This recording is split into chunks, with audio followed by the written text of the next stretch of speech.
पहला क्वेश्चन है कि राजस्थान के भौतिक प्रदेश वगैरह इनसे संबंधित प्रश्न है कि निम्नलिखित में से कौन सा राजस्थान राज्य की लंबाई को उत्तर से दक्षिण की ओर किलोमीटर, उत्तर से दक्षिण की ओर राजस्थान की जो लंबाई है वह आपकी कितनी है 826 है, लेकिन पूर्व से पश्चिम की ओर ज्यादा है।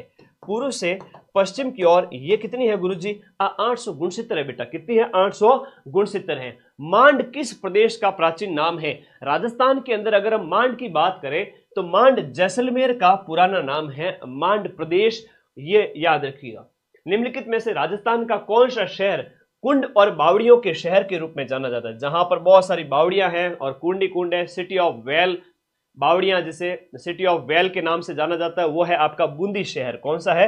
बूंदी शहर है। कौन से स्थान को राजस्थान का बरखोयास्क कहते हैं? राजस्थान का बरखोयास्क, इसका मतलब ये हुआ राजस्थान का सबसे ठंडा प्रदेश। ये रशिया के अंदर स्थित है, तो कहा गया है कि आपका राजस्थान का सबसे ठंडा, जो जितना ऊंचा भाग होगा वो सबसे ठंडा प्रदेश होगा। तो राजस्थान के अंदर 17-22 जो आपके गुरु शिखर की ऊंचाई है, कभी गुरु शिखर पर जाना, इस गर्मी में भी तुम्हें ठंडक ना लग जाए तो देखना, क्योंकि वो भूगोल जब आप पढ़ते हो ना, ऊंचाई पर जाने पर तापमान घटता है, जिसे ताप पतन दर कहते हैं। ये आप ज्योग्राफी में पढ़ते हो। तो माउंट आबू शिरोई। राजस्थान का कौन सा जिला जिसे डांग की रानी कहते हैं? डांग की रानी आपकी करौली, पूर्वी राजस्थान के अंदर करौली कहलाता है। घग्गर का मैदान कौन सा है? राजस्थान को भौतिक प्रदेशों राजस्थान के भौतिक प्रदेशों का जो विभाजन है, इसके अंदर ये आपका मरुस्थल क्षेत्र है, ये आपका क्या है? मरुस्थल है। इधर वाला भाग जो है ये अरावली प्रदेश है, दूसरा वाला भाग कौन सा है? अरावली है। और फिर आपका मैदानी क्षेत्र है, और ये वाला हाड़ौती क्षेत्र हो गया। ठीक है, तो इसको भी शुष्क और अर्ध शुष्क में बांटा गया है। अर्ध शुष्क का भाग है, अर्ध शुष्क जो प्रदेश है, ये पूरा मरुस्थल का सेकंड वाला भाग अर्ध शुष्क, उसको 4 भागों में बांटा गया है। घग्गर आला है, नागौरी उच्च भूमि है, गोडवाड़ बेसिन है और लूणी प्रदेश वाला, इन सबको मिला करके आपको पता है 4 भागों में बांटा गया। तो यहां पर जो कहा गया है घग्गर का मैदान, भाई घग्गर आपके प्राचीन सरस्वती नदी, ये आपके कहां पर है? उत्तरी राजस्थान के अंदर, गंगानगर, हनुमानगढ़। सीधे सीधे प्रश्न आते हैं, तैयार रहना इन प्रश्नों के लिए बेटा, सीधे सीधे क्वेश्चंस आ जाते हैं। लाठी सीरीज क्षेत्र कौन सा है? देखो भूमिगत जल पट्टी है जो जैसलमेर के अंदर स्थित है। कहां पर है? जैसलमेर में। पोखरण से मोहनगढ़ के बीच में एक 60 किलोमीटर लंबी भूगर्भीय जल पट्टी है, वहां मीठा जल मिलता है और यहीं पर पाया जाता है आपका चांदल नलकूप। कौन सा? चांदन नलकूप, चांदन कुआ। इस चांदन नलकूप को कहते हैं थार का घड़ा कहते हैं। रेगिस्तान के अंदर मीठा पानी कहां मिले तो थार का घड़ा आपके यहां पर हो जाता है। याद रखिएगा। अगला प्रश्न, अकली शैल समूह, अकली क्रम की जो चट्टाने हैं वो कौन सी द्रोणी के अंदर पाई जाती हैं? अकली शैल चट्टाने हैं वो बाड़मेर और बालोतरा वाला जो क्षेत्र है ना, शिवाणा वाला जो क्षेत्र है, इस क्षेत्र में पाई जाती है। अकली शैल समूह आपके यहां पर पाया जाता है। राजस्थान के अंदर ड्यून मुक्त क्षेत्र कौन सा है? ड्यून मुक्त मतलब है कि बालू का स्तूप जहां नहीं पाए जाते हैं। तो राजस्थान के अंदर जो क्षेत्र है आपका, जहां पर ड्यून नहीं पाए जाते, सैंड ड्यून्स नहीं पाए जाते, बीकानेर है, विशेष रूप से जैसलमेर, फलोदी और पोखरण, ये एक ट्रायंगल बनाता है। उस एरिया के अंदर आपके रेतीले टीले नहीं पाए जाते हैं। तो शुष्क क्षेत्र के अंदर भी बालू का स्तूप युक्त है और बालू का स्तूप मुक्त क्षेत्र है, उसका प्रश्न आया है। तो पश्चिमी राजस्थान जो 25 सेंटीमीटर वर्षा रेखा के पश्चिम वाला जो भाग है, वहां पर रेतीले टीले पाए जाते हैं। ओके, पश्चिमी रेतीले टीलों की पूर्वी सीमा, पश्चिमी जो रेतीले टीले हैं, इन पश्चिमी रेतीले टीलों की आपकी पूर्वी सीमा कौन किसके द्वारा निर्धारित होती है? तो पूर्वी सीमा आपकी 25 सेंटीमीटर, या हम बात करें तो आपके पश्चिमी रेतीले टीलों की पूर्वी सीमा, ये रेतीले टीले यहाँ तक अरावली तक हम बात करें तो 50 सेंटीमीटर की वर्षा रेखा है। और मरुस्थल को 2 भागों में बांटने का काम कौन सी करती है? 25 सेंटीमीटर। तो ये 50 यहां हो जाएगी और उसके बाद में 25 सेंटीमीटर हो जाएगी। ये प्रश्न बहुत ज्यादा इंपॉर्टेंट है। ओकल वुड फॉसिल पार्क, देखो जीवाश्म उद्यान जैसलमेर के अंदर राष्ट्रीय मरु उद्यान स्थित है ना, वो अभ्यारण्य है राजस्थान का सबसे बड़ा, वहां पर ओकल वुड फॉसिल पार्क पाया जाता है। ओकल वुड फॉसिल पार्क मतलब जीवाश्म में आज से 18 करोड़ साल पहले के अवशेष जहां पर मिले हैं हमें वो है आपका जैसलमेर क्षेत्र, वहां पर मरु उद्यान में ऑकलवुड फॉसिल पार्क। ये वेरी इंपॉर्टेंट क्वेश्चन है, एग्जाम में हर बार वापस रिपीट होता है। राजस्थान के मैदानों के अंदर उपजाऊ क्षेत्र के अंदर, राजस्थान के मैदानों के उपजाऊ क्षेत्र को निम्नलिखित में से कौन से नाम से जाना जाता है? मैदान का उपजाऊ क्षेत्र है उसे हम कहेंगे रोई कहेंगे। अब ये नया प्रश्न है, इंपॉर्टेंट है, याद कर लेना, रोई कहलाता है। बूंदी जिले के अंदर स्थित जो पहाड़ियां हैं वो आडावाला पर्वत कहलाती है। ये अच्छा प्रश्न है, हाईकोर्ट एलडीसी के एग्जाम के पूछा गया था, हाईकोर्ट एलडीसी में आडावाला पर्वत वाला। लेकिन आप कहोगे सर डोरा पर्वत का है, ये उदयपुर के अंदर है। डोरा कहां पर है? ये उदयपुर के अंदर है। तो प्रमुख पहाड़ियां हैं राजस्थान की, तो थोड़ा बहुत भौतिक प्रदेश राजस्थान की ज्योग्राफी में पढ़ते हैं, आता है। अब प्रश्न आता है, प्रश्न सर ओल्ड जी के आएगा कि न्यू जी के आएगा ना? इतना कंफ्यूज नहीं होना है आपको, सिर्फ और सिर्फ वो जीके पूछा जाएगा जिसमें जिलों का प्रभाव बिल्कुल भी नहीं पड़ता है।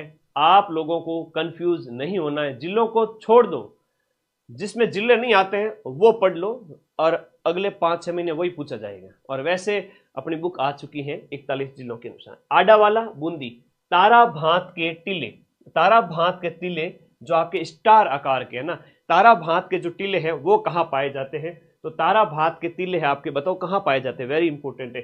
गंगानगर, हनुमानगढ़, बालोतरा फलोदी, मोहनगढ़, सूरतगढ़ या पोखरण लूणकरण सर। तो तारा भांत के टीले हैं वो आपके कहां पर पाए जाते हैं?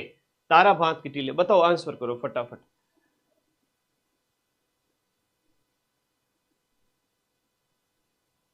ओके, बुक खरीद रहा हूं। अरे बेटा बेड़ा पार है। हाँ, डोरा पर्वत जालोर उदय, ये डोरा पर्वत को आपको जालोर क्षेत्र में करना है ना, जालोर क्षेत्र। ओके, जालोर क्षेत्र। इसका आंसर बताए, तारा भांत के जो टीले हैं वो कहां पाए जाते हैं? तारा भांत के टीले हैं आपके मोहनगढ़ सूरतगढ़ के अंदर, यहां पर याद रखना, जैसलमेर से गंगानगर की ओर। अरावली किस प्लेट से अलग हुई? विश्व की सबसे पुरानी पर्वत श्रृंखला में से पुरानी ही है, लगभग 55 करोड़ साल पुरानी है, और ये यूरेशियन प्लेट से अलग हुई है। जो इंडिया के ऊपर वाली जो प्लेट है, हिमालय से ऊपर वाली जो भूप्रपट्टी वाला भाग है वो यूरेशियन प्लेट है, और नीचे वाली इंडियन प्लेट है। तो यूरेशियन प्लेट से अलग हुई है, ये याद रखिएगा, ठीक है। ओके, रामबाण बुक लेके आ गया, धन्यवाद बेटा, तुम्हारे सिलेक्शन हो जाएगा राजस्थान जी के उसमें से आ जाएगा, है ना, तुम नौकरी लग जाएगा। अरावली पर्वतमाला, आपकी अरावली पर्वतमाला के संबंध में निम्नलिखित में से कौन से तथ्य सही है? अरावली पर्वतमाला के संबंध में कौन से तथ्य आपके याद रखना? एक कथन ये पूछा गया, असत्य याद रखना ना, यहाँ असत्य होना चाहिए, क्योंकि इसका निर्माण कैम्ब्रियन युग के अंदर 55 करोड़ साल पहले हुआ था। यह वर्तमान में एक अवशिष्ट पर्वत यानी रेजिडेंशियल माउंटेन जिसे कहते हैं, कि मतलब जिस जो बार बार अपरदन से जिसकी हाइट छोटी हो गई हो वो है, और आग्नेय चट्टानों से ये नहीं बना है। और दक्षिण पश्चिम, ये बहुत बढ़िया क्वेश्चन है, दक्षिण पश्चिम से लेकर उत्तर पूर्व, दक्षिण पश्चिम से उत्तर पूर्व, साउथ वेस्ट से लेकर नॉर्थ ईस्ट के बीच में इसकी क्या है, लंबाई है। और राजस्थान के अंदर 550 किलोमीटर है। राजस्थान के अंदर कितनी है? 550 किलोमीटर। और यहां पर आपको याद रखना है कि आग्नेय चट्टाने नहीं होगा, ठीक है। ओके, वेरी इंपॉर्टेंट क्वेश्चन है। इस प्रकार से सी नहीं होगा, तो सी नहीं है तो गुरुजी सी यहां भी कट कर देते हैं, यहां भी कट कर देते हैं, ए बी और डी यहां पर राइट है। सीफ, सीफ एक देखो अनुप्रस्थ और अनुदैर्ध्य दो प्रकार के बालू का स्तूप है, इसमें ये अनुदैर्ध्य बालू का स्तूप का प्रकार है, सीफ है। अब बहुत सारी चीजें, राजस्थान में अरावली पर्वतमाला किस दिशा से किस दिशा की ओर है? ये अरावली पर्वतमाला दक्षिण पश्चिम, साउथ वेस्ट से लेकर उत्तर पूर्व दिल्ली तक, याद रखना, गुजरात से लेकर दिल्ली तक ये फैली हुई है। फिर देखो, गुरु शिखर किस पर्वत श्रृंखला का हाईएस्ट शिखर है? अरावली का है माउंट आबू के अंदर, 1722 मीटर इसकी हाइट है, 1722 मीटर। अरावली की सर्वोच्च चोटी, दिए गए ऑप्शन में से अरावली की सबसे ऊंची चोटी कौन सी है? गुरुजी यहाँ पर गुरु शिखर तो है नहीं, तो दूसरा गुरु से आशा रखो, है ना, वो वाली बात है, याद रखते हो ट्रिक। तो ये सिरोही के अंदर है, शेर कहाँ पर है? सिरोही के अंदर है, और शेर सिरोही के अंदर है 1500, याद रखिएगा, 1597 मीटर। रोजा पर्वत, रोजा पर्वत है वो राजस्थान के निम्नलिखित में से कौन से जिले के अंदर स्थित है? रोजा पर्वत जालोर के अंदर, डोरा पर्वत जालोर के अंदर, ये याद रखना, ये याद रखना तुम लोग इस बात को, ठीक है। Okay, very very important, very very important, याद रखिएगा, वेरी वेरी इंपॉर्टेंट। चलिएगा आगे बढ़े। हाँ जी, तुम लोग लगातार आंसर देते रहो, मुझे भी अच्छा लगेगा कि आप लोगों की तैयारी है वो अच्छी है, जबरदस्त है, तो मुझे अच्छा लगेगा कि भाई आप लोग अच्छी तैयारी अपनी कर रहे हो। ठीक है, चलिए आगे बढ़ो। रोजा भाकर आपका कहां पर है? ये आपका जालोर के अंदर है रोजा भाकर, जिसकी हाइट है वो 730 मीटर है। कितनी है? 730 मीटर है। जो पीडीएफ नेक्स्ट, निम्नलिखित में से आग्नेय चट्टानें जो जालोर में पाई जाती हैं, बहुत अच्छा क्वेश्चन है। जालोर में पाई जाने वाली आग्नेय क्रम की चट्टानें, देखो आग्नेय चट्टानों का संबंध होता है ज्वालामुखी से। जो लावा चट्टानें होती है ना, बेसाल्ट चट्टानें जिनको कहा जाता है, बेसाल्ट चट्टानें, प्राथमिक चट्टानें, जो सबसे पहली चट्टानें हैं जिनसे अवसादी और रूपांतरित चट्टानें बनती है, वह जो जालोर में पाई जाती है वह एक तो आपकी रायोलाइट है और एक ग्रेनाइट है। ग्रेनाइट बहुत अच्छा उदाहरण है लावा चट्टान का। इस प्रकार से बी और सी के अंदर आपको याद रखना है। जैसे हम लैब असिस्टेंट ज्योग्राफी बैच में पढ़ते हैं, हम फर्स्ट ग्रेड ज्योग्राफी बैच में पढ़ते हैं, तो ज्योग्राफी आप लोगों को मैं उसमें पढ़ाता हूँ। ठीक है, ओके, यह भी आप लोग साथ में याद रखिएगा। ओके, नेक्स्ट अगला क्वेश्चन, छप्पन की पहाड़ी राजस्थान के कौन से भाग में स्थित है? छप्पन की पहाड़ियां बाड़मेर के अंदर, बालोतरा कर लो, बालोतरा सिवाना वाला जो क्षेत्र है वो कर लीजिए। तो यहां पर बाड़मेर, इसके साथ साथ नया जिला जो अपना बालोतरा है, तो बालोतरा कर लीजिए। बाड़मेर, बालोतरा, यहाँ 56 गांवों का जो समूह है, वहां पर जो पहाड़ियां पाई जाती है वो आपके बालोतरा क्षेत्र के अंदर, सिवाना, विशेष रूप से बालोतरा सिवाना, तो 56 की पहाड़ियां वो कहलाती है। और ये किताब रामपाण 2.0 41 जिलों के अनुसार, 41 जिलों के अनुसार है। हर एक विद्यार्थी के टेबल पर होनी चाहिए। अब जो विद्यार्थी जो लेके आ जाते हैं वो मुझे फोटो भेज देते हैं। तो इसमें राजस्थान की हिस्ट्री कल्चर है, राजस्थान की ज्योग्राफी इकोनॉमी है, और राजस्थान की पॉलिटी है। मतलब पूरा राजस्थान जीके है, पिछले 10 सालों के क्वेश्चन टॉपिक के, और हर टॉपिक के क्या है, नोट्स है। तो ये किताब लेके आ जाओ, मार्केट में आ चुकी है। निम्नलिखित में से कौन सा आपका सुमेलित नहीं है? दिए गए ऑप्शन में से सुमेलित कौन सा नहीं है? देखो भाकर है ना, पूर्वी सिरोही का जो क्षेत्र है वो भाकर कहलाता है, बिल्कुल सही बात है। गिरवा उदयपुर का जो तस्तरी नुमा क्षेत्र है वो आपका गिरवा प्रदेश हो जाता है। कांठल चंबल वाला नहीं है। प्रतापगढ़ वाला जो माही वाला जो क्षेत्र है, प्रतापगढ़ के प्रतापगढ़ बांसवाड़ा, तो वहां पर आपका ये कांठल प्रदेश कहलाता है। 56 की पहाड़ियां जालोर सिवाना की क्षेत्र में फैली हुई हैं। तो इस प्रकार से ऑप्शन ये हो गया। निम्नलिखित में से कौन सा साउथ अरावली प्रदेश में अवस्थित नहीं है? साउथ अरावली मतलब आपका सिरोही, उदयपुर वगैरह वो जो क्षेत्र है ना, इसकी बात कर रहे हैं। तो साउथ अरावली के अंदर साबाद की उच्च भूमि नहीं है। साबाद की उच्च भूमि की अगर हम बात करें तो ये तो हाड़ौती क्षेत्र के अंदर है, बारा के अंदर स्थित है। कहां पर स्थित है? बारा में। और बारा आता है आपके हाड़ौती प्रदेश में। उड़िया का पठार, लसाड़िया का पठार, बोराट का पठार, ये सब साउथ अरावली का पार्ट है। सिरोही जिले के अंदर तेज ढाल वाली और उबड़ खुबड़, भाई उबड़ खाबड़ पहाड़ियां हैं और ढाल बड़े तेज है। इनको स्थानीय नाम में मतलब किस नाम से जाना जाता है? ये वेरी इंपॉर्टेंट क्वेश्चन है, और ऐसा एक प्रश्न तुम्हारे आएगा। और सिरोही वाला है वो आपका भाकर कहलाता है। क्या कहलाता है? भाकर कहलाता है। निम्नलिखित में से किस जिले में अरावली पर्वतमाला का विस्तार सबसे कम है? अरावली का विस्तार सबसे कम दिए गए ऑप्शन में आपका अजमेर है, जो अजमेर मध्य अरावली क्षेत्र में पड़ता है। अजमेर इसका राइट आंसर हो जाएगा, मध्य अरावली। हाथीगुड़ा की जो नाल है, नाल का मतलब होता है दर्रा, दर्रा का मतलब होता है इंग्लिश में इसको बोलते हैं पास, पास मतलब संकड़ा रास्ता, छोटा रास्ता। तो आपका दिए गए ऑप्शन के अंदर हाथीगुड़ा की जो नाल है वह सिरोही और उदयपुर को जोड़ने का काम करती है। आप नक्शे में देखोगे तो सिरोही और उदयपुर आपको बिल्कुल पास पास दिखेंगे। वहां पर राजस्थान के अंदर मैप भी देखा करो थोड़े, राजस्थान में उत्खात भूमि इस्तेमाल करती। उत्खात का मतलब होता है उबड़ खाबड़ जमीन, रेवाइंस, इंग्लिश में इसको भी मतलब रेवाइंस बोलते हैं ना, रेवाइंस, और या फिर आपका बीहड़, रेवाइन या बीहड़ जिसको बोलते हैं, ये चंबल नदी बनाती है। और चंबल नदी आप सबको पता है कि आपके पूर्वी राजस्थान के अंदर, तो ये आपके बीहड़ कहां पर बनेंगे? सीधी सी बात है, तो ये सवाई माधोपुर हो गया, करौली हो गया, धौलपुर हो गया, राजस्थान का पूर्व वाला इलाका हो जाएगा। विश्व आदिवासी दिवस के अवसर पर, विश्व आदिवासी दिवस के अवसर पर जो बांसवाड़ा जिले की कौन सी नदी पर पुल बनाने का हाल ही में शिलान्यास किया गया था? तो माही की एक सहायक है अनास, वहां पर अभी एक पुल बनाया गया था, तो ये सुर्खियों में था। क्वेश्चन फॉरेस्ट गार्ड में पूछा गया। पाली जिले के अंदर जो वस्त्र उद्योग, पाली जिले में टेक्सटाइल इंडस्ट्री के कारण कौन सी नदी है वो प्रदूषित हो रही है? तो मिलों का जो पानी गंदा है वो उसमें जा रहा है, ये कौन सी नदी है वो प्रदूषित हो रही है? तो जवाई नदी है वो आपकी पाली की, ये प्रदूषित हो रही है। जवाई और बांडी है ना, याद रखना, जवाई और बांडी जो कि किसकी सहायक है? लूणी की सहायक है। लूणी है आपकी मुख्य नदी है, तो लूणी की सहायक जवाई और बांडी है वो प्रदूषित हो रही है। कवास में जो 2006 में बाढ़ आई थी वह पानी किस नदी से निकला था? तो ये आपका लूणी नदी की वजह से आपके कवास में क्या आई थी? बाढ़ आई थी 2006 के अंदर। जमीन के नीचे जिप्सम की परत थी तो पानी सोख नहीं पाई और इसलिए रेगिस्तानी क्षेत्र के अंदर भी बाढ़ आ गई थी, आज से लगभग 19 साल पहले। निम्नलिखित में से कौन सा कथन आपके बेड़च नदी के संबंध में सही नहीं है? अब बेड़च नदी मेवाड़ क्षेत्र की हम बात करें, बेड़च नदी के संदर्भ में कि ये गोगुंदा की पहाड़ियों से निकलती है, सही बात है।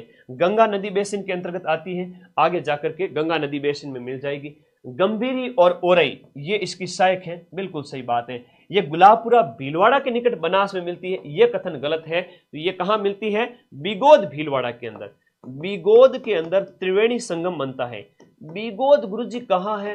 बिगोद भीलवाड़ा के अंदर है, और बिगोद भीलवाड़ा के अंदर एक 3 नदियों का संगम है, 3 सहेलियां आपस में मिलती हैं, बनास, बेड़च और मैनाल। बनास, बेड़च और मैनाल, इनका क्या होता है बेटा? हम मिले तुम मिले तो ये हो गया संगम। तो ये संगम बिगोद में होता है, गुलाबपुरा में नहीं होता है। गंभीरी और ओरई तो इसकी सहायक है बेड़च की, सही बात है। निम्नलिखित नदियों में से अध्यारोपित नदी, अध्यारोपित नदी का मतलब यह होता है कि वह नदी जो अपने पुराने जल मार्ग का अनुसरण करते हुए चलती है, और ये ज्योग्राफी की एक टर्म है। अध्यारोपित नदी का उदाहरण राजस्थान में कौन सी नदी है? अध्यारोपित नदी का उदाहरण है आपकी बनास नदी है, और ये प्रश्न कई बार एग्जाम में पूछ लिया जाता है, इंपॉर्टेंट है। बनास इसका सही उत्तर है। चंबल नदी निम्नलिखित में से कौन से राज्य समूह में से होकर प्रवाहित होती है? देखो, जनापाव की पहाड़ियों से मध्य प्रदेश मऊ जिले से निकलती है, राजस्थान में एंटर होती है, और चंबल नदी की हम बात करें तो पहले एमपी में एमपी से आएगी, राजस्थान में एंटर करेगी, फिर आपके यूपी के अंदर, तो चंबल आपके फिर यमुना में मिलेगी, और फिर गंगा जी में होते हुए बंगाल की खाड़ी में चली जाएगी। हालांकि ये तो छोटी नदी है, बड़ी नदी गंगा है, तो सब इसकी जो है सहायक नदियां हैं। राजस्थान की किस नदी को स्थानीय भाषा में वन की आशा कहते हैं? अब तुम्हारे जेल, वन की आशा किस नदी को कहते हैं? वन की आशा या वर्णाशा, वो आपके बनास नदी का नाम है। वन की आशा या वर्णाशा बनास नदी का नाम है, याद रखिएगा। निम्नलिखित में से कौन सी नदी बनास से दाएं किनारे पर नहीं मिलती है? अब ऐसा प्रश्न थोड़ा आए तो नदियों का पढ़ा हुआ ज्ञान होना चाहिए। बनास के दाएं किनारे, राइट हैंड साइड से आकर मिलने वाली नहीं है, तो वो सोड्रा है, बेड़च है, गोलवा है और बजाइन है। ये दाएं नदी, दाएं किनारे से आकर के पीडीएफ क्यों नहीं देते? अरे वाह, छोटे छोटे बच्चे के पीडीएफ नहीं देते, अरे वाह, मेरे ऊपर आरोप लगा देते हो आप हैं। टेलीग्राम ग्रुप में जाओ और ऐसे स्क्रॉल करना, तो ऊपर की ओर जाओगे, सारी पीडीएफ पड़ी है। अब थोड़ा उंगली चलाया करो, स्क्रॉल तो किया करो टेलीग्राम ग्रुप को। तो मेरे देवता लोगों, आप टेलीग्राम में जाकर के स्क्रॉल करना, सारी पीडीएफ मिल जाएगी, ठीक है, ओके। राजस्थान के कौन से जिले में बाणगंगा नदी बेसिन का विस्तार है? देखो, बाणगंगा नदी जिसे रुंडित नदी, अर्जुन की गंगा जिसे हम कहते हैं, क्या कहते हैं? अर्जुन की गंगा जिसे हम कहते हैं, ये जो नदी है वो राजस्थान के अंदर हम बात करें, जयपुर जो क्षेत्र है ना, वहां पर इसका विस्तार है वो सबसे ज्यादा है। तो ये बाणगंगा नदी बेसिन का विस्तार है वो जयपुर क्षेत्र के मतलब उत्पत्ति यहां से होती है, लेकिन बेसिन आपका भरतपुर है। ये रीट मेंस में पूछा गया था पिछली बार, तो ध्यान रखना, भरतपुर होगा इसका आंसर। क्या होगा बेटा? भरतपुर। वेरी गुड, शाबाश, जिसका आंसर डी है वो सही है। शेयर कर दो एक बार मिलकर के लास्ट सभी बच्चे। निम्नलिखित में से कौन सी नदी आपके तोरावाटी बेसिन में प्रवाहित होती है? देखो, तोरावाटी बेसिन वो बेसिन है जो आपके शेखावाटी के अंदर तंवरवंशी राजपूतों का जो इलाका हुआ करता था, और वो जो कांकनी नदी का प्रवाह क्षेत्र क्या है, कौन सा प्रवाह क्षेत्र है? कांकनी नदी का प्रवाह क्षेत्र। वेरी वेरी इंपोर्टेंट है, वेरी इंपोर्टेंट है। कांतली, काकनी तो आपके मसूरदी या काकनी या मसूरदी, तो ये तो आपके जैसलमेर वाली है। काकदी या मसूरदी ये तो आपके कहां पर बहती है? जैसलमेर के अंदर। बाद में बारिश में आती है, बाद में लुप्त हो जाती है। लेकिन कांतली नदी खंडेला सीकर से निकलती है। कहां से निकलती है भाई? ये निकलती है आपके खंडेला, और खंडेला पड़ता है आपके सीकर के अंदर, जहां का गोटा उद्योग बड़ा फेमस है। तो तोरावाटी बेसिन में ये प्रभावित होती है, मतलब बहती है, ये आपसे पूछ रहा है। ठीक है, अगला प्रश्न देखिएगा, राजस्थान की किस नदी को रुंडित नदी, अर्जुन की गंगा, यह किस नामों से जाना गया है? अलग अलग नामों से। तो ये बाणगंगा नदी के अलग अलग क्या है? नाम है। अर्जुन ने अपने बाण से इसको उत्पन्न किया था, ऐसा कहा गया है पौराणिक कथाओं के अंदर। राजस्थान की आंतरिक प्रवाह की नदी, बहुत प्यारा क्वेश्चन है, बार बार एग्जाम में आता है, जूनियर इंस्ट्रक्टर में बार बार पूछा गया एग्जाम है। प्रश्न है, आंतरिक प्रवाह की नदी जो ना तो बंगाल की खाड़ी में मिलती है, जो ना तो आपके बंगाल की खाड़ी में गिरेगी, ना अरब सागर में, ना बंगाल की खाड़ी में, बल्कि राजस्थान के अंदर ही रह जाएगी। आंतरिक प्रवाह की जो नदी है, दिए गए ऑप्शन के अनुसार आपकी एक तो कांतली सीकर वाली होगी, मसूरदी होगी जो कि जैसलमेर, साबी होगी, और बाणगंगा होगी। तो ये आंतरिक प्रवाह की नदियों के उदाहरण है। घग्गर, मेढा, रूपनगढ़, ये भी आंतरिक प्रवाह है। घग्गर है, मेढा है, और इसके साथ साथ रूपनगढ़ है जो अजमेर की है, रूपनगढ़ है, ये भी आंतरिक प्रवाह की नदी है, याद रखिएगा, वेरी वेरी इंपॉर्टेंट। निम्नलिखित में से कौन सी नदी आपके राजस्थान से होकर नहीं बहती है? भाई ताप्ती और जो नर्मदा और ताप्ती नदियों की अगर हम बात करें तो ये आपके एमपी, गुजरात, वहां बहती है। एमपी हो गया, गुजरात हो गया, वहां बहते हुए और बाद में वो जाकर के अरब सागर के अंदर गिर जाती है। और कई बार परीक्षा में प्रश्न आता है कि जो ताप्ती और माई नदियां है ना, ये कैसी नदी का उदाहरण है? ये भ्रंश घाटी का उदाहरण है। दो पहाड़ियों के बीच में, विंध्याचल और सतपुड़ा की पहाड़ियां आपको याद हो तो मध्य भारत में पाई जाती है, तो उन पहाड़ियों के बीच में से बहती हुई, तो प्रश्न आता है भ्रंश घाटी से होकर बहने वाली नदियां कौन सी हैं? तो भ्रंश घाटी से बहने वाली जो नदियां हैं वो यही हैं। परीक्षा में प्रश्न आता है। राजस्थान की निम्न नदियों पर विचार करना है और बताना है कि अरब सागर मतलब गुजरात की तरफ, तो अरब सागर में गिरने वाली राजस्थान की जो नदियां हैं वो कौन सी हैं? दिए गए ऑप्शन के अनुसार अरब सागर में कौन सी गिरती है? अरब सागर में गिरती एक तो माही गिरती है, बिल्कुल। माही के बाद में साबरमती, साबरमती के बाद लूणी, लेकिन चंबल है वो आपके गंगा नदी तंत्र से, मतलब गंगा में बहते हुए फिर बाद में बंगाल की खाड़ी के अंदर गिर जाएगी। तो ये ऑप्शन इसके अंदर, यहां पर इसको कट कर दो, तो बी जिसमें भी है कट कर दो, ए, सी और डी, ये अरब सागर में गिरेगी। राजस्थान में बाढ़ का प्रकोप मुख्यतः घग्गर नदी की घाटी के किन क्षेत्रों में देखा जाता है? बाढ़ का प्रकोप घग्गर, हनुमानगढ़, गंगानगर की हम बात करें, हनुमानगढ़ गंगानगर क्षेत्र के अंदर बात हो रही है। बाढ़ का प्रकोप घग्गर नदी क्षेत्र के अंदर आपका नदियां जो हैं वो आपकी सूरतगढ़, जो क्षेत्र है, कौन कौन से क्षेत्र? सूरतगढ़ हो गया, बड़ोपल हो गया, ये हनुमानगढ़ का एरिया है सूरतगढ़, और ये गंगानगर और मानखेतर, लेकिन खंडेला है वो सीकर में पड़ जाता है, इसलिए यहां पर दिए गए ऑप्शन में ए, बी और सी होगा। ए, बी और सी होगा, ए नहीं होगा बेटा, 1 2 3 नहीं होगा मेरे भाई। हाँ 1 2 3 होगा, लेकिन ऑप्शन बी होगा, एक नहीं होगा। निम्नलिखित में से कौन सा युग्म यहां पर सुमेलित नहीं है? दिए गए में से नदी और उनकी सहायक नदियों में, जो यहां पर माही की सहायक नदी सोम है, बनास की कोठारी है, लेकिन साबरमती की सहायक मोरैन नहीं है। मोरैन जो है वो आपकी किसकी सहायक नदी है? मोरैन है आपकी माही की सहायक नदी हो जाती है। इस प्रकार से ये आपका माही से संबंधित है और ये साबरमती से संबंधित नहीं है। तो माही तो बेचारी आगे जाके फिर इसमें साबरमती से होते हुए अरब सागर में गिर जाएगी। लूणी की बांडी है, जवाई है, वो सब इसकी है। नागौर जिले में कौन सी झील नहीं है? नागौर में डीडवाना, डेगाना, कुचामन, लेकिन रेवासा झील है वो आपके कहां पर है? रेवासा सीकर के अंदर है। तो इस प्रकार से दिए गए ऑप्शन में सीकर की झील है, रेवासा धाम भी सीकर, रेवासा रोपवे भी वहीं पर है सीकर के अंदर। महिला बाघ का जो झालरा पानी का स्रोत होता है, पानी को इनके संरक्षण से संबंधित था। महिला बाघ का झालरा है वो जोधपुर के अंदर स्थित है। महिला बाघ का झालरा कहां पर है? जोधपुर में। जोधपुर में गुलाब सागर जो जोधपुर है ना, उसके पास में स्थित है, और 1776 ईस्वी में विजय सिंह की रानी के द्वारा इसका निर्माण करवाया गया था। कौन सा युग्म यहां पर दिए गए ऑप्शन में से गलत है?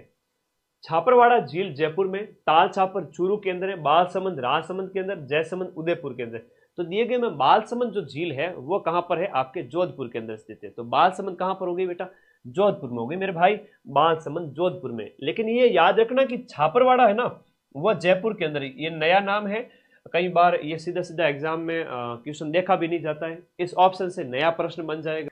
फटाफट शेयर करो दोस्तों में।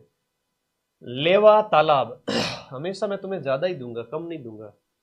लेवा तालाब जो वर्षा जल संग्रहण की संरचना है, बताओ ये लेवा तालाब है वो कहां पर है। देखो वेरी इंपॉर्टेंट है, लैब असिस्टेंट होम साइंस का पेपर हुआ था 2022 का, और लैब असिस्टेंट वालों के जीके खतरनाक लेवल का पूछा जाता है। तो बैच में आप लोग पढ़ रहे हैं माइंड मैप ऐप में, होम साइंस और ज्योग्राफी का बैच, वहां पर मैं पूरा डिटेल में करवा रहा हूं। तो लेवा तालाब है वो आपका 12 जिले के अंदर स्थित है, याद रखना। राजस्थान की निम्नलिखित झीलों में से कौन सी झील है वो राष्ट्रीय झील संरक्षण कार्यक्रम के अंतर्गत नहीं आती है। राष्ट्रीय झील संरक्षण कार्यक्रम के अंतर्गत जो है वो बड़ी झीलों को शामिल किया गया है, जिसमें बजाज सागर है ना वो शामिल नहीं है। पुष्कर झील है, आना सागर है, मान सागर है, फतेह सागर है, पिचोला है, ये सब शामिल है। मालदेव की कौन सी रानी ने मंडोर के पास में बहुजी को तालाब बनाया था। बहुत बढ़िया, झाली रानी स्वरूपदेव हुआ करती थी, और झाली रानी स्वरूपदेव के बेटे हुआ करते थे, कौन थे बताओ। चंद्रसेन, ठीक है, जो उत्तराधिकारी बने थे और मारवाड़ के राजा बने थे, मुगलों से सबसे पहले लोहा लिया था, प्रताप के अग्रगामी कहलाते हैं, और मारवाड़ का बुला बिसरा राजा जिसको कहा जाता है। तो स्वरूपदेव झाली इसका राइट आंसर हो गया, है ना। गाइड्स जो जिसपे मेहनत की हो वही काम की होती है। नक्की झील कहां पर है। देखो नक्की झील तो आपके माउंट आबू के अंदर है, ये कृत्रिम झील है। कहते हैं कि देवताओं ने अपने नाखूनों से इस झील का निर्माण किया था। तो नक्की झील आपके कहां पर हो गई, माउंट आबू सिरोही के अंदर। कौन सी झील राजस्थान में खारे पानी की झील नहीं है। खारे पानी की झीलों के अंदर जो ढेबर झील है ना वो नहीं है, बाकी लूण करण सर ये सब कुछ है। ये मेवाड़ सेक्टर में स्थित है। ढेबर झील किस झील को कहते हैं बताना कमेंट बॉक्स में।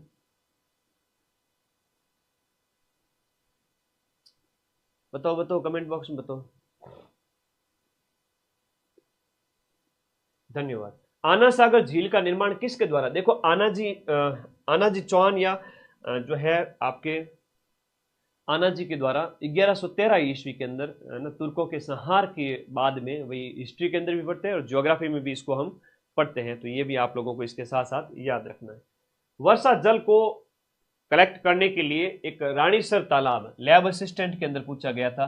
रानीसर तालाब है वो रानीसर टांका है, रानीसर, पदमसर, ये सब जोधपुर के अंदर है। बहुजीरो तालाब है, गुलाब सागर है, या बालसमंद झील है, या कायलाना झील है, ये सब कहां पर है, जोधपुर के अंदर स्थित है। फिर निम्नलिखित में से कौन सी राजस्थान की सबसे बड़ी मीठे पानी की कृत्रिम झील है। कृत्रिम मतलब मनुष्य के द्वारा बनाई गई सबसे बड़ी मीठे पानी की कृत्रिम झील जैसमंद झील है, जो कि आपके ढेबर झील थी, वो मैंने बताया था। वर्तमान में 41 जिलों के अनुसार ये उदयपुर में ना होकर के सलूम्बर जिले में पड़ेगी। कहां पड़ेगी, सलूम्बर जिले में आएगी मेरे भाई, याद रखना। कौन सी नमकीन यानी खारे पानी की झील नहीं है। कौन सी खारे पानी की झील नहीं है। तो कावोड, डीडवाना, रेवासा, जैत सागर। तो सांबर हो गया, डीडवाना हो गया, जो है पचपदरा हो गया, लूणकरणसर हो गई, लूणकरणसर है ना, कुचामन वगैरह, ये सब आपकी कौन सी होगी, आपकी खारे पानी की झीलें होगी। तो इस प्रकार यहाँ पर जैत सागर या बड़ा तालाब है, इसको जैत सागर या बड़ा तालाब भी बोलते हैं। ये आपका कहाँ पर स्थित है, ये आपका बूंदी में स्थित है। तो ये अलग से ऑप्शन में से नया प्रश्न बनेगा। बूंदी में खारवाल जो जनजाति है ना वो कौन सी झील से नमक उत्पादन का काम करती है। देखो सांबर के अंदर जो खारवाल जनजाति विशेष, सांबर क्या आपके पचपदरा, बालोतरा, अभी वर्तमान में आप 41 जिलों के अनुसार देखोगे सांबर नहीं होगा, इसका उत्तर पचपदरा होगा। पचपदरा आपके बालोतरा जिला। तो यहाँ पर ये लोग है ना झाड़ी से नमक को इकट्ठा करने का काम करते हैं, और ये खारवाल जाति वर्षों से ये काम करती आ रही है। कौन सी एक मीठे पानी की झील नहीं है। दिए गए ऑप्शन में मीठे पानी की झील नहीं है। पुष्कर है, पिछोला, आना सागर, ताल छापर। तो दिए गए ऑप्शन के अंदर एक झील है जो मीठे पानी की नहीं है। तो ताल छापर जो छुरू वाली है वो मीठे पानी की झील नहीं है, खारे पानी की झील के अंदर आती है। कैसे याद रहेगा सर हमें, एक इसकी ट्रिक है, साड़ी का पल्लू कुत्ता फाड़े, त से ताल छापर जो कि छुरू के अंदर है, और साड़ी से सांबर है, ड से डीडवाना है, पल्लू से पचपदरा है, लू से लूणकरणसर है। जितने भी ये मीठे पानी की हो गई ऊपर वाली, और ये खारे पानी की हो गई। नौनेरा या नौनेरा बांध है वो, इसके निर्माण का कार्य चल रहा है वर्तमान में। नौनेरा बांध या हम नौनेरा बांध की बात करें तो काली सिंध नदी पर है ना, काली सिंध नदी पर कोटा के अंदर ये नौनेरा बांध है। काली सिल की बात करें तो वो करौली हो जाएगा, काली सिल है वो वहां पर आपके करौली हो जाएगा।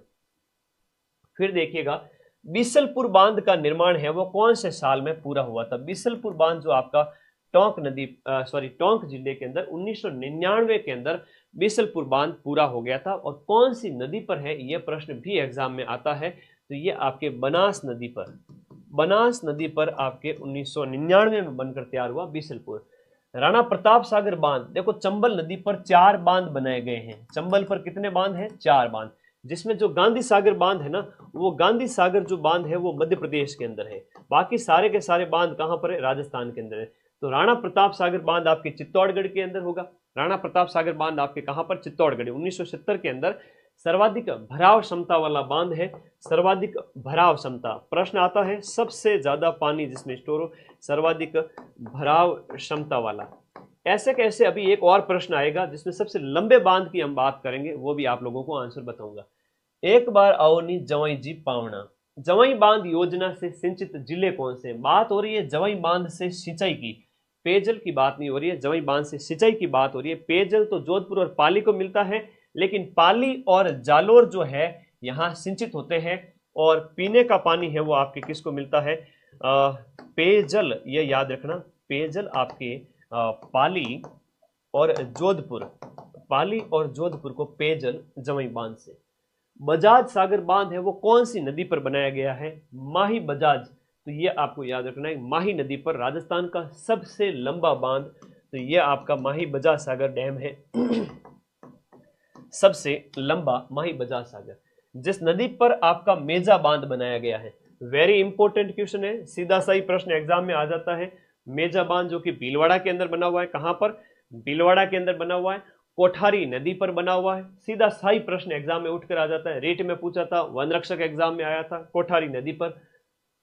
राजस्थान में निम्न में से कौन सा सिंचाई स्रोत कुल सिंचित क्षेत्र में सबसे ज्यादा योगदान रखता है?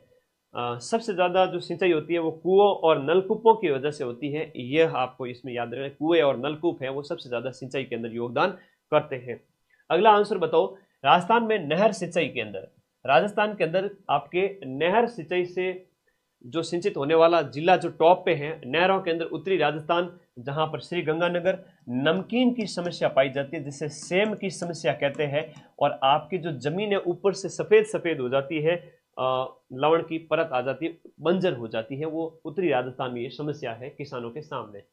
कौन सी राजस्थान में जल संरक्षण की परंपरागत विधि नहीं है? हमारे पूर्वज जिस विधि का इस्तेमाल करते आ रहे थे, हमारे बडेरे जैसे मारवाड़ी में कहते हो, जिसका इस्तेमाल करते आ रहे थे वो नहीं है। देखो नाड़ी बनाते थे, टोबा बनाते थे, जोहड़ बनाते, लेकिन नाडी तो वर्तमान में अकाल राहत कार्य के अंदर सरकार के द्वारा स्टार्ट किए गए, नाडी कहलाती है। विशेष रूप से नाडी सबसे ज्यादा कहां पर है? मारवाड़ सेक्टर में आप चले जाओ, जोधपुर में नाडिया ही नाडिया मिलेगी, एक पानी का स्रोत जो खोद करके बनाया जाता है। निम्नलिखित में से कौन एक राजस्थान के अंदर वर्षा जल संरक्षण, वर्षा के जल को कलेक्ट करने की ट्रेडिशनल परंपरागत विधि है? तालाब, कुआं, नदी या टांका? टांका की बात करें तो नदी, कुआं, मतलब दिए गए ऑप्शन के अंदर परंपरागत विधि, तो हम लंबे समय से कह सकते हैं कि हम टांके का इस्तेमाल करते आ रहे हैं और हमारे पूर्वज भी इस्तेमाल करते आ रहे हैं। तो यहां पर दिए गए ऑप्शन में टांका सही होगा। ये लैब असिस्टेंट साइंस के अंदर पूछा गया था, इंपोर्टेंट है, याद रखना। जोधपुर क्षेत्र में ऊपरी जलाशय या झील के भूमिगत रिसाव को एकत्रित करने के लिए बावड़ियों को क्या कहा जाता था?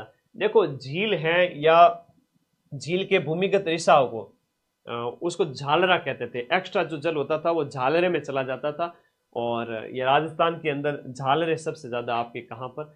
जोधपुर के अंदर, तो झालरा याद रखना है। भाखड़ा नांगल नहर परियोजना के बीच किसके बीच की संयुक्त परियोजना है? Live stock assistant exam LSA। तो भाखड़ा नांगल है वो आपके किन राज्यों के बीच की है? तो इसमें 15.2% की हिस्सेदारी तो राजस्थान की है, तो राजस्थान है, और इसके साथ साथ पंजाब है, और इसके साथ साथ हरियाणा है। और हम अपने राजस्थान की बात करें तो राजस्थान की हिस्सेदारी इसके अंदर 15.2% हिस्सा है वो अपने राजस्थान का है, किसमें? भाखड़ा नागल के अंदर।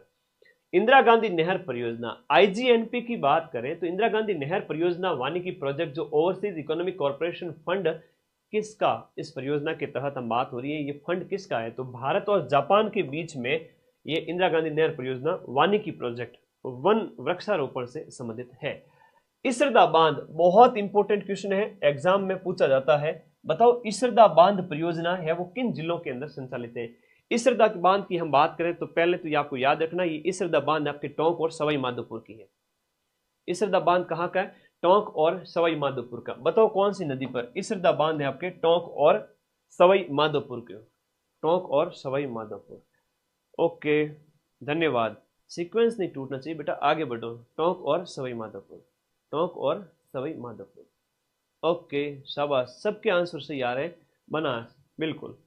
निम्न में से कौन सा जिला है वो आपका सिद्धमुख। देखो सिद्धमुख नौहर जो परियोजना है, सिद्धमुख परियोजना के से सिंचाई प्राप्त नहीं करता है। उत्तरी राजस्थान की हम बात करें तो कौन सा जिला है वो इन तीनों से अलग है, आपको पता होगा। तो दिए गए ऑप्शन में बीकानेर है आपका अलग हो गया, बाकी आपका शेखावाटी का एक जिला हो गया और हनुमानगढ़ और गंगानगर हो गया। तो ये आपके फॉरेस्टर एग्जाम में पूछा गया था, इंपॉर्टेंट है। सिद्धमुख परियोजना से बीकानेर है वो आपका सिंचाई जल प्राप्त नहीं करता है। जाखम परियोजना, जाखम सिंचाई परियोजना है वो राजस्थान के किन जिलों को सिंचाई प्रदान करती है। जाखम परियोजना, जाखम परियोजना है वो आपका जाखम विशेष रूप से प्रतापगढ़ तो इसके अंदर आएगा ही आएगा। तो उदयपुर हो गया, प्रतापगढ़ तो 100% आएगा, याद रखना।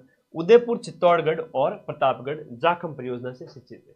भाखड़ा नांगल परियोजना में राजस्थान की हिस्सेदारी 15.2% है, फॉरेस्ट गार्ड में पूछा था। राजस्थान की परवन एक सिंचाई परियोजनाओं से सीधा प्रश्न आता है, परवन बृहद सिंचाई परियोजना ये आपका कौन से जिले से भाई, वेरी वेरी इंपॉर्टेंट। ये इस बार सीईटी में भी आया था, पिछली सीईटी में भी आया था, स्टैटिस्टिकल ऑफिसर में भी पूछा था। परवन सिंचाई परियोजना, यहां सीधा सा प्रश्न है झालावाड़, परवन सिंचाई परियोजना आपका झालावाड़। पिपलाद परियोजना, पिपलाद परियोजना है वो राजस्थान के कौन से जिले से संबंधित है। पिपलाद परियोजना का संबंध आपके झालावाड़ से है। यह परियोजना भी वेरी वेरी इंपॉर्टेंट है, पिपलाद झालावाड़ की। भीखाबाई सागवाड़ा नहर राजस्थान की किस नदी से जल प्राप्त करती है। यह दक्षिणी राजस्थान से संबंधित है, भीखाबाई सागवाड़ा है। तो डूंगरपुर से संबंधित है माही नदी और डूंगरपुर बांसवाड़ा वागड़ क्षेत्र। सोम कागदड़ा, ये परियोजना भी बहुत ज्यादा इंपॉर्टेंट है, वेरी वेरी इंपॉर्टेंट है। सोम कागदड़ा सिंचाई परियोजना राजस्थान के कौन से जिले से संबंधित है। सोम कागदड़ा की बात करें तो ये उदयपुर की सिंचाई परियोजना है। उदयपुर के अंदर मध्यम सिंचाई परियोजना है, मीडियम लेवल की, लघु नहीं है, वृहत नहीं है, मध्यम सिंचाई परियोजना है। तो ये आपकी सोम कागदड़ा है वो आपके कैसी है, मध्यम सिंचाई की परियोजना हो जाती है।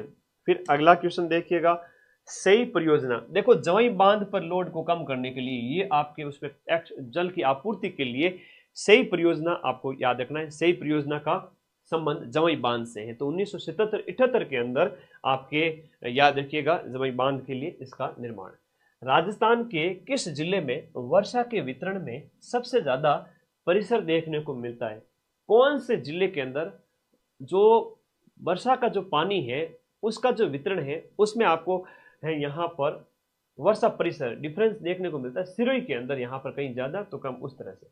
इंपॉर्टेंट क्वेश्चन था ना ये, इंपॉर्टेंट क्वेश्चन है, AARO एग्जाम में एंटोमोलॉजी में पूछा गया था। क्योंकि नॉन ये जितने भी टेक्निकल फील्ड के एग्जाम होते हैं उनके जीके पता नहीं इतना खतरनाक देते हैं, क्योंकि उनका सब्जेक्ट स्ट्रॉन्ग होता है तो जीके में उनको फिर नानी याद आती है। क्योंकि वो रामबाण के बारे में किसी को अगर पता नहीं है तो फिर जीके तो टफ होगा ही होगा, रामबाण पढ़ लेगा तो वो सॉल्यूशन नहीं। आगे आ जाओ, सर्दियों के अंदर भूमध्य सागर से चक्रवात आते हैं और राजस्थान के उत्तर पश्चिमी भाग में आकर के बारिश करते हैं। ये क्या कहलाते हैं, मावठ की बारिश कहलाती है, जो गेहूं के लिए ठीक होती है जनवरी फरवरी के अंदर। राजस्थान के अंदर सम वर्षा रेखाओं का मान है वो किस दिशा की ओर कम होता है।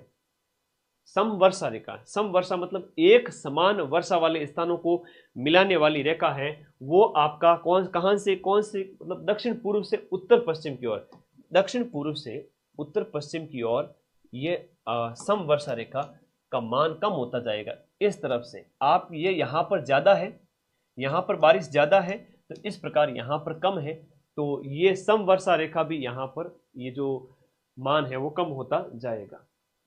राजस्थान के अंदर निम्नलिखित में से कौन से जिले 50 सेंटीमीटर वर्षा रेखा के पश्चिम में 50 सेंटीमीटर पश्चिम का मतलब हुआ अरावली के पश्चिम में कौन से जिले हैं?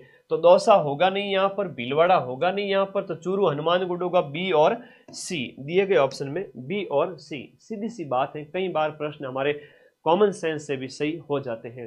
राजस्थान के रेतीले शुष्क मैदान और अर्ध शुष्क मैदान, देखो राजस्थान का जो रेतीला प्रदेश है, इस रेतीले प्रदेश के अंदर यहाँ पर शुष्क प्रदेश भी है, ये शुष्क है और ये आपका अर्ध शुष्क, ऐसे याद रखो थोड़ा सा। शुष्क अर्ध शुष्क की कौन सी समवर्षा है? 25 सेंटीमीटर इन दोनों के बीच में है, 25 सेंटीमीटर इन दोनों के बीच में, फिर 50 सेंटीमीटर है वो आपके अरावली वाली है। तो अरावली के पास में याद रख लेना 25 सेंटीमीटर है वो मरुस्थल को दो भागों में बांटती है, 25 सेंटीमीटर मरुस्थल को दो भागों में बांटती है। जुलाई के महीने के अंदर 999 मिलीबार की समान दाब वाली जो रेखा है वो कौन से जिलों से गुजरती है? समदाब का मतलब होता है एक समान जो एयर प्रेशर को मिलाने वाली रेखा, वो आपके कौन से जिलों से गुजरती है? तो ये आपके जालोर, पाली और अजमेर। ये क्वेश्चन बार बार एग्जाम में पूछा जाता है। जालोर, पाली और अजमेर दक्षिण पश्चिम से उत्तर पूर्व की ओर।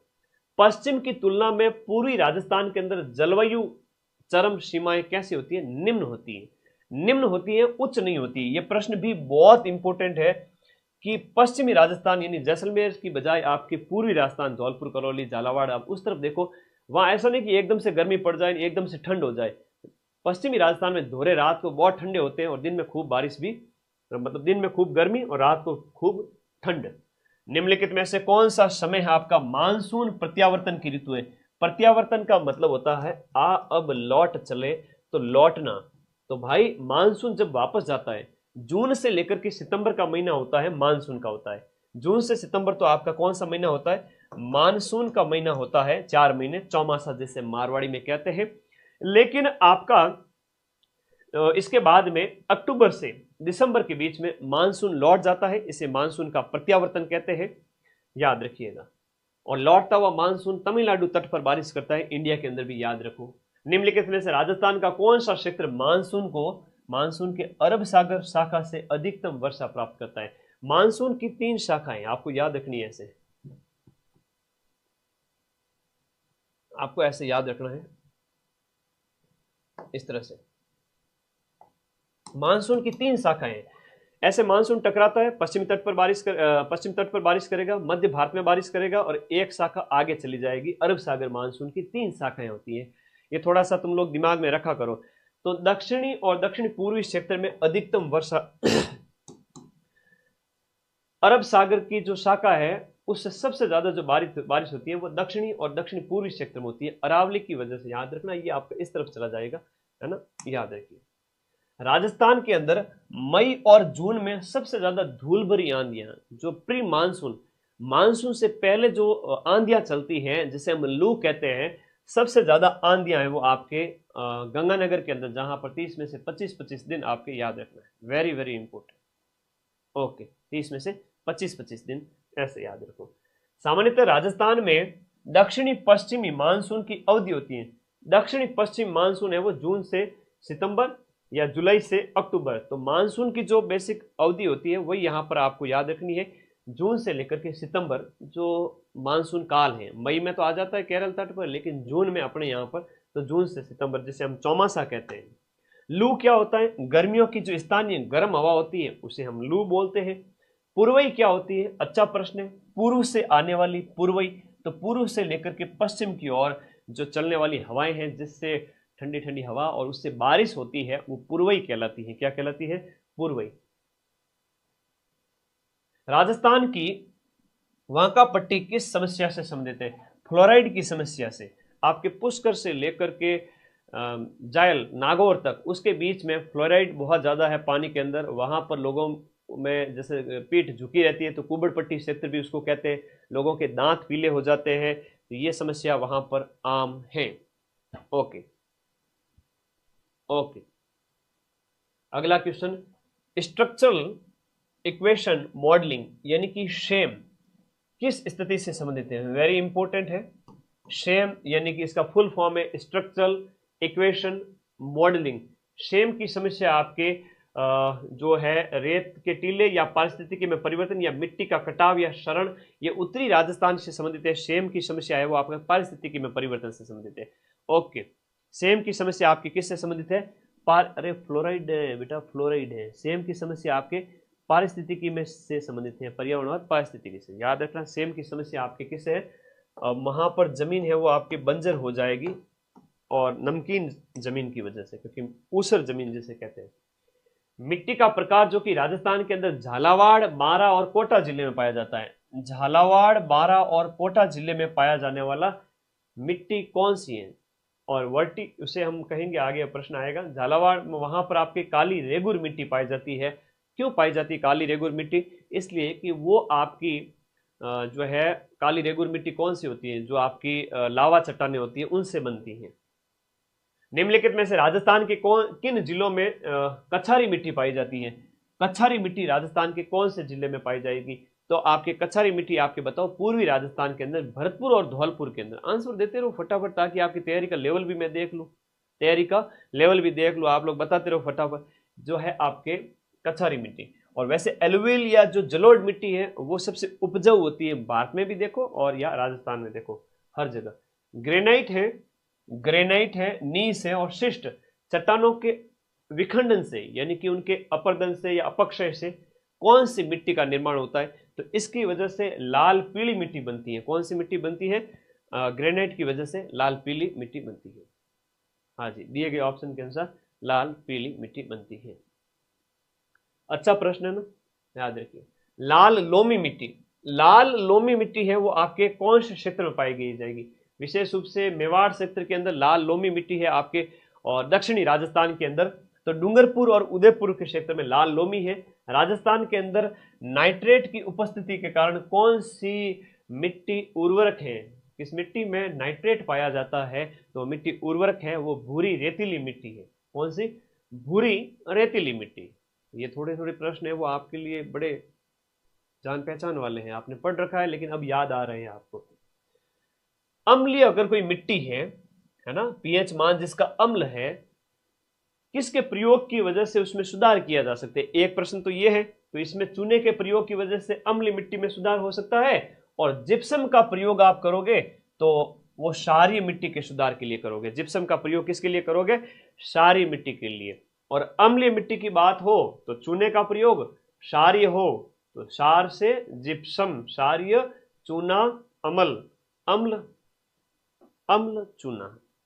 चूना, याद रखना, ठीक है। जिप्सम क्षारीय। हाड़ौती प्रदेश के अंदर वर्टिसॉल मिट्टी है, और वैज्ञानिक वर्गीकरण के अकॉर्डिंग 5 प्रकार की मिट्टियां बताई गई हैं कि वर्टिसॉल है वो हाड़ौती क्षेत्र में पाई जाती है। बार बार क्वेश्चन आए, तुम्हें कंफ्यूज नहीं होना है। तो वर्टिसॉल आपके हाड़ौती क्षेत्र के अंदर। निम्नलिखित में से इंसेप्टिसॉल वैज्ञानिक मृदा का दूसरा जो वर्गीकरण है उसके अनुसार इंसेप्टिसॉल आपके पाली, भीलवाड़ा और सिरोही क्षेत्र के अंदर, आर्द्र प्रदेशों के अंदर इंसेप्टिसॉल मिट्टी पाई जाती है। अगला, मिट्टी के नवीन वर्गीकरण के अनुसार राजस्थान के अंदर देखो तीसरा वर्गीकरण एल्फीसॉल। एल्फी है वो अलवर, जयपुर और कोटा, इस क्षेत्र के अंदर एल्फीसॉल पाई जाएगी। फिर देखिएगा कौन सा कथन दिए गए में से आपका गलत है। वीडियो ऑप्शन के अनुसार आपको पहचान करनी है कि शुष्क सागवान वन राजस्थान के दक्षिणी भागों में पाए जाते हैं। बिल्कुल अलग से प्रश्न आता है कई बार। तो शुष्क सागवान जो वन है राजस्थान के साउथ राजस्थान में पाए जाते हैं। मिश्रित पतझड़ वनों की अगर हम बात करें तो पतझड़ वन है उदयपुर, मेवाड़ क्षेत्र में। उपोष्ण कटिबंधीय सदाबहार वन, उपोष्ण कटिबंधीय जो सदाबहार वन है वो आबू क्षेत्र में देखने को मिलते हैं। सीधा प्रश्न एग्जाम में आता है, उपोष्ण कटिबंधीय सदाबहार।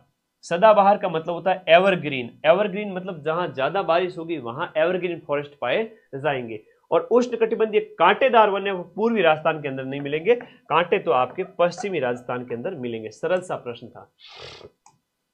निम्नलिखित में से किस जिले में सदाहरित और अर्ध सदाहरित, हमेशा सदाबहार जो वन पाए जाते हैं वो कौन से जिले में? तो सिरोही। आप सबको पता है ऊंचे क्षेत्रों के अंदर, ठंडे क्षेत्रों के अंदर सिरोही, यहाँ पर राजस्थान का सबसे ऊंचा क्षेत्र यही है, तो याद रखो। एक बार शेयर कर दो सभी बच्चे। शुष्क सागवान के वन, शुष्क सागवान जो वन है वो राजस्थान के कौन से वन मंडल के अंतर्गत सबसे ज्यादा क्षेत्र पर फैले हुए हैं? शुष्क सागवान वनों की बात करें तो राजस्थान के बांसवाड़ा जिले में यहां पर सबसे ज्यादा क्षेत्र पर फैले हुए। वेरी इंपॉर्टेंट क्वेश्चन है। अगला देखिएगा, राजस्थान के कौन से भाग में मिश्रित पतझड़ वन? मिश्रित पतझड़ वन, अरे शेयर करो सभी मिलके, कल इतनी तुम लोग चैनल को सब्सक्राइब तो कर लो। हाँ जी, चैनल को सब्सक्राइब कर लो ताकि वो क्लास तुम्हें मिल जाए कल ही। मिश्रित पतझड़ है वो उदयपुर है, चित्तौड़ है, सिरोही और बूंदी। वेरी इंपॉर्टेंट क्वेश्चन है, फायरमैन एग्जाम में पूछा गया था। उदयपुर, चित्तौड़, सिरोही, बूंदी मिश्रित पतझड़। और जो चैनल सब्सक्राइब करके रखेगा उसको तो नोट्स मिल जाएंगे और बाकी वाले को पता ही नहीं चलेगा, क्लास आके चली जाएगी। इसलिए सभी बच्चे सब्सक्राइब कर लो तो कल जो क्लास आएगी वो मिल जाए तुम्हें। निम्नलिखित में से कौन सी राजस्थान के वनों के प्रशासनिक वर्गीकरण की श्रेणी नहीं है? देखो, वनों के वर्गीकरण की जो 3 श्रेणियां हैं प्रशासनिक वर्गीकरण के अकॉर्डिंग, उसमें आपके यहां पर जो अनारक्षित इसमें नहीं होता है, सुरक्षित होता है, आरक्षित होता है और अवर्गीकृत। सुरक्षित, आरक्षित और अवर्गीकृत। अनारक्षित कोई श्रेणी नहीं है प्रशासनिक वर्गीकरण के अनुसार। गर्म रेगिस्तान में उगने वाले पौधों के प्रकार कौन से? गर्म रेगिस्तान में जो आपके सख्त जो है झाड़ियां पाई जाती है, याद रखना। राजस्थान में किन जिलों के अंदर सबसे ज्यादा आपके आरक्षित वन क्षेत्र होता है? आरक्षित वन क्षेत्र किन जिलों के अंदर सबसे ज्यादा आरक्षित वन क्षेत्र है? तो ये मेवाड़ क्षेत्र के अंदर, उदयपुर, चित्तौड़गढ़ के अंदर आरक्षित क्षेत्र प्रशासनिक वर्गीकरण के अंदर सबसे ज्यादा मात्रा में पाया जाता है। अगला देखिएगा, वार्षिक वन प्रतिवेदन राजस्थान 2021-22 के अनुसार किस जिले में सबसे ज्यादा झाड़ी क्षेत्र है? तो सर्वाधिक झाड़ियां हैं वो पाली जिले के अंदर है। वन सर्वेक्षण के अनुसार भी आपको याद रखना है, वन सर्वेक्षण के अनुसार पाली जिले में सबसे ज्यादा झाड़ियां हैं। वन संरक्षण अधिनियम ये कौन से साल में स्वीकृत किया गया था? वन संरक्षण अधिनियम है आपके 1980 के अंदर और 25 अक्टूबर 1980। डेट याद कर लो एग्जैक्ट, 25 अक्टूबर 1980।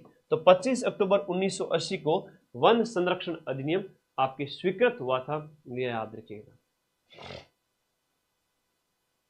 राजस्थान सरकार ने कौन से साल में राजस्थान राज्य पर्यावरण नीति, देखो एनवायरमेंट पॉलिसी जो हमने बनाई थी वो 2010 की एनवायरमेंट पॉलिसी आपकी 2010 में, जिसमें यह कहा गया कि 20% भाग को हमें वृक्ष से आच्छादित करना है। कितने प्रतिशत भाग पर? 20% भाग पर।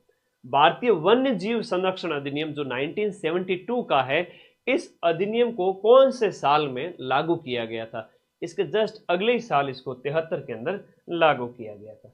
भारत में सामाजिक वनीकरण का प्रथम प्रयोग, भारत में जो पब्लिक रूप से वनारोपण का पहला प्रयोग 76 के अंदर किया गया। राजस्थान के अंदर बीड़ जो है, इस शब्द का इस्तेमाल किस लिए करते हो? बीड़ होते हैं आपके चारागाह। चारागाह मतलब जिसमें सभी पशु सामूहिक रूप से चरते हैं। और बीड़ जो क्षेत्र है वो आपके शेखावाटी के अंदर है ना। बीड़ कहां पर? शेखावाटी, चूरू, सीकर, झुंझुनू। सोरसैन जो घास के मैदान हैं वो कौन से जिले में स्थित है? सोरसैन, बारा, यहां पर आपका राजस्थान का राज्य पक्षी गोडावण पाया जाता है, यहां पर जैसलमेर में और सौखलिया में। निम्नलिखित में से किस जिले में उष्ण कटिबंधीय शुष्क पतझड़ वन नहीं पाए जाते? उष्ण कटिबंधीय शुष्क पतझड़ वन दिए गए ऑप्शन में कहां नहीं होंगे? तो आपके जालोर में नहीं है, अलवर, बांसवाड़ा और बूंदी, यहां पर उष्ण कटिबंधीय शुष्क पतझड़ वन पाए जाएंगे। एक ऑप्शन थोड़ा सा ऑड होगा, उसको पकड़ लेना, वही तुम्हारा राइट आंसर हो जाएगा। निम्नलिखित में से सालर वन, ये वेरी इंपॉर्टेंट है, वेरी इंपॉर्टेंट क्वेश्चन। सालर के वन, वीडियो को लाइक कर दो जितने साथी जुड़े हुए हैं। सालर के वन राजस्थान के अंदर कहां पाए जाते हैं? वेरी वेरी इंपॉर्टेंट है। सालर के वन राजस्थान में कहां नहीं पाए जाते ये पूछ रहा है। देखो कहां नहीं पाए जाते, तो अलवर है, सिरोही है, उदयपुर है, लेकिन जो कोटा प्रदेश है, कोटा के अंदर सालर के पेड़ नहीं पाए जाते। ये प्रश्न तो बार बार आता है और भाई ये प्रश्न तो वेरी वेरी इंपॉर्टेंट है कि वह पेड़ जिससे कत्था निकाला जाता है, उस पेड़ का नाम बताइए जिसमें से कथौड़ी जनजाति के द्वारा कथा निकाला जाता है। उसके लिए सरकार लगातार प्रयास करती है, वह है आपका खैर। खैर के पेड़ से क्या निकाला जाता है? कथा निकाला जाता है। जनजातियों का पेशेवर काम होता है और बहुत बढ़िया क्वेश्चन है, आता है। कहाँ पाया जाता है बताओ? निम्नलिखित में से मेवाड़ क्षेत्र के में, है ना, कौन सा शून्य बजट, देखो बजट जो पेश किया गया, शून्य बजट के 4 प्राकृतिक स्तंभ हुआ करते थे उस समय, तो उसमें आपका दिए गए ऑप्शन में शुरुआत नहीं था, जीवन अमृत, बीज अमृत और आच्छादन, और एक था वापसा। भारत की पहली जैतून रिफाइनरी राजस्थान में स्थापित की गई और ये लूणकरणसर के अंदर स्थापित की। पहली जैतून रिफाइनरी लूणकरणसर बीकानेर के अंदर स्थापित की गई थी, पहली जैतून रिफाइनरी। ठीक है, अगला प्रश्न, राजस्थान के अंदर मूंगफली की प्रमुख मंडी, मूंगफली उत्पादन के अंदर आपका बीकानेर नंबर 1 है। और बीकानेर का जो लूणकरणसर है, जिसे राजस्थान का अहमदाबाद कहते हैं, क्योंकि अहमदाबाद में मूंगफली ज्यादा होती है।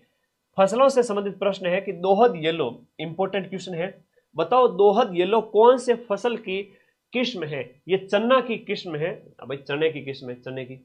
कौन सी फसल से तेल भी मिलता है और रेशा भी मिलता है? ओमेगा 3 फैटी एसिड प्राप्त होता है अलसी से, है ना, हृदय रोग वगैरह के लिए ठीक है, अलसी से मिलता है, और उसमें तेल, रेशे भी है, तेल भी है। राजस्थान की रबी की तिलहन है किसके सिवाय? वेरी इंपॉर्टेंट, रबी के अंदर, रबी में पैदा होने वाली, जिसे उन्नाळु फसल कहते हैं, यानी सर्दियों में बोई जाएगी, गर्मियों में काटी जाएगी। तो दिए गए ऑप्शन के अनुसार यहां पर कौन सी मूंगफली है वो आपके रबी की तिलहन फसल यहां पर नहीं है। सरसों अनुसंधान निदेशालय, अब अनुसंधान केंद्र जितने भी हैं वो बहुत इंपॉर्टेंट है, और सरसों वाला तो आपके कहां पर है? भरतपुर के अंदर है। सरसों वाला कहां पर? शेवर भरतपुर में 1993 में स्थापित होता है। 1993 के अंदर, 1993 के अंदर शेवर में स्थापित होता है, भरतपुर में सरसों। और सरसों सबसे ज्यादा तेल वगैरह ये सब भरतपुर में ही है, इसके याद रखना, तेल भरतपुर। राजस्थान भारत के निम्न में से कौन सी फसल का सबसे ज्यादा उत्पादन करता है? दिए गए ऑप्शन में सरसों का उत्पादन सबसे ज्यादा, याद रखें। गेहूं का उत्पादन किस जिले के अंदर होता है? भाई गंगानगर के अंदर। और एक प्रश्न अभी रिसेंटली एग्जाम में वापस पूछा गया था, राजस्थान का वह जिला जिसे अनाज का कटोरा कहते हैं वह कौन सा है? बताओ कमेंट करके, आगे प्रश्न आने वाला है। ठीक है, ओके। राजस्थान के अंदर अनार के लिए कौन सी बहार, यानी कि अनार के लिए कौन सी जो बारिश की बहार है वो फायदेमंद होती है? तो ये आपकी कौन सी होती है? मृग बहार। ये अच्छा प्रश्न है। राजस्थान में सबसे पहले कृषि विश्वविद्यालय, देखो सबसे पहले उदयपुर में स्थापित होता है, और एक आपका बाद में बीकानेर में भी स्थापित होता है। यही ना वापस चेंज 1987 में आपका इसको कहां स्थानांतरित कर दिया गया? बीकानेर के अंदर। तो केशवानंद जो विश्वविद्यालय है वो आपका बीकानेर वाला बाद में स्थापित होता है, लेकिन सबसे पहले यहां पर आपको उदयपुर याद रखना है। बीकानेर वाला ऑप्शन में आए और उदयपुर दोनों हो तो उदयपुर करना, क्योंकि सबसे पहले स्थापना कहां हुई? उदयपुर के अंदर। बाद में ये बीकानेर स्थानांतरित हुआ, तो ये 1987 के अंदर स्थानांतरित हुआ। ये कब स्थापित होता है? 1962 के अंदर। निम्नलिखित में से कौन सा अनुसंधान केंद्र सुमेलित नहीं है? दिए गए ऑप्शन में। आगामी एग्जाम्स में ये प्रश्न बहुत इंपॉर्टेंट पूछा जाएगा। राष्ट्रीय सरसों अनुसंधान केंद्र, भाई सरसों वाला तो कहां पर है? सरसों वाला सेवर भरतपुर में।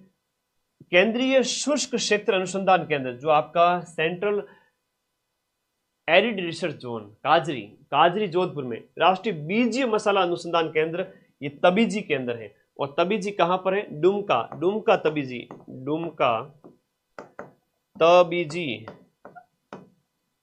अजमेर में। डुमका तबीजी अजमेर में राष्ट्रीय बीज मसाला है, लेकिन सरसों वाला पूछे तो शेवर करना। शुष्क क्षेत्र वानिकी उद्यानिकी अनुसंधान केंद्र बिछवाल आपके कहां पर? बीकानेर के अंदर है। शुष्क क्षेत्र चित्तौड़गढ़ जिले राजस्थान के किस कृषि जलवायु प्रदेश में? अब देखो कृषि जलवायु प्रदेश का तो मैं उस मैप जो मैं पीडीएफ भेजूंगा उसमें पूरा मैप डाला हुआ है, इसमें भी मैं मैप अपलोड कर दूंगा। अगर तुम कृषि जलवायु प्रदेश का मैप देखोगे तो ही समझ में आएगा। तो कृषि जलवायु प्रदेश तो उसी में से ही अच्छे से समझना। यहाँ पर दिए गए ऑप्शन के अनुसार आपका उपाद्र दक्षिणी मैदान है वो राजस्थान के भीलवाड़ा चित्तौड़गढ़ के अंदर आएगा। कौन से जलवायु प्रदेश में बाजरा बोया जाता है? यानी पश्चिमी राजस्थान की हम बात करें तो अर्ध शुष्क पूर्वी मैदान में